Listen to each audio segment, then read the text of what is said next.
कि उन्नी कृष्णन साहब जुड़ गए हमारे साथ, इंडस्ट्री के एक्सपर्ट है। उन्नी कृष्णन साहब, मतलब जैसे टैरिफ की बात आती तो दिमाग में वही सारी चीज़ें आती कि हमारा एक्सपोर्ट महंगा होगा, इनकम्पिटिटिव हो जाएगा, दिक्कतें होंगी। कितना बड़ा है इसका पैमाना?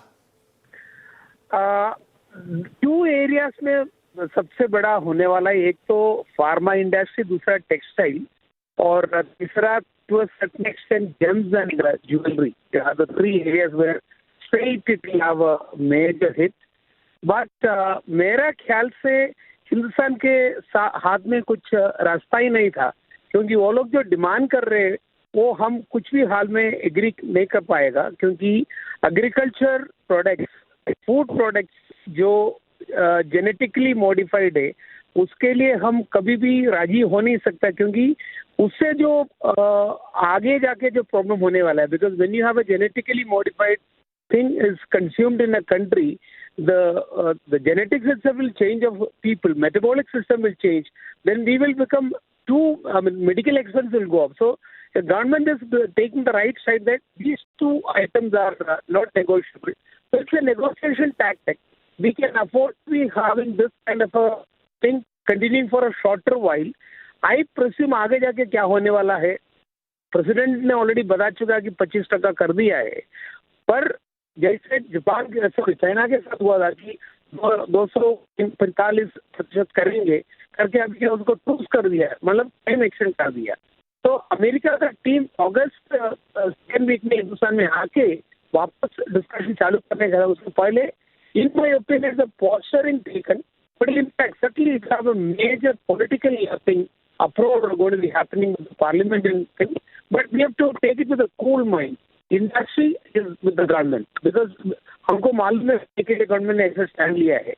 इंडस्ट्री के लिए 25% लग जाएगा, बहुत डिफिकल्टी होने वाला है, कुछ टाइम के लिए हम सहन कर सकता है, कुछ उतना हमको पेन लेना पड़ेगा, क्योंकि जो अमाउंट हम बता रहे हैं, अमेरिका हिंदुस्तान के सबसे बड़े ट्रेड पार्टनर है, ये तकरीबन 130 बिलियन का हमारा साल का है, मतलब हमारा 12-13-14% तक हमारा ट्रेडिंग पार्टनर है।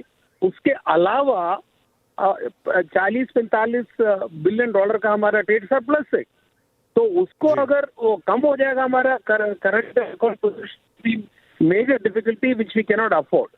सो ये सब I am sure the government is considerate about it, and certainly for some time we will suffer, but we will negotiate and settle. I'm confident that the government will settle it out, and in the meantime, the industry will stand by the government. Yeah, we hope.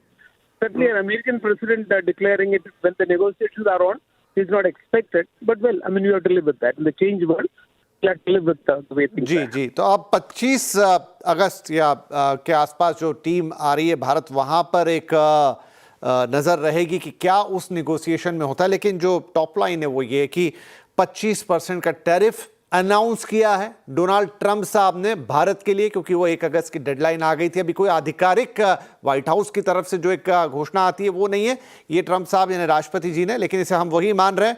दूसरी बात कि अभी भी negotiation on है, 6 round होगा of the talks, जो कि letter in the अगस्त होने जा रहा है। एंड थर्डली, जो उन्होंने अपने ट्वीट में या अपने जो मैसेज में लिखा है ट्रुथ सोशल के ऊपर, उसमें आधे से ज़्यादा नाराज़गी है कि आप रशिया से ये डील ना करें, उनसे ये ना खरीदें, चाइना का भी नाम ले लिया उन्होंने। तो जैसा इंडिया का स्टैंड क्लियर था कि हम अपने इंटरेस्ट को कंप्रोमाइज़ नहीं करेंगे, और वो हमारे सारे एक्सपर्ट और गेस्ट भी कह रहे हैं कि इंडिया ने अपने इंटरेस्ट के साथ यहाँ पर कोई एग्रीमेंट अभी तक नहीं किया है। आगे ये जैसे कोई ट्रेड टॉक्स होती है, जैसे एक बिजनेस की बातचीत होती है, उसी आधार पे इसको भी आगे बढ़ाया जाएगा। लेकिन फिलहाल के लिए 25% का टैरिफ भारत के ऊपर और पेनल्टी का भी जिक्र किया है डोनाल्ड ट्रंप ने अपने मैसेज में। बहुत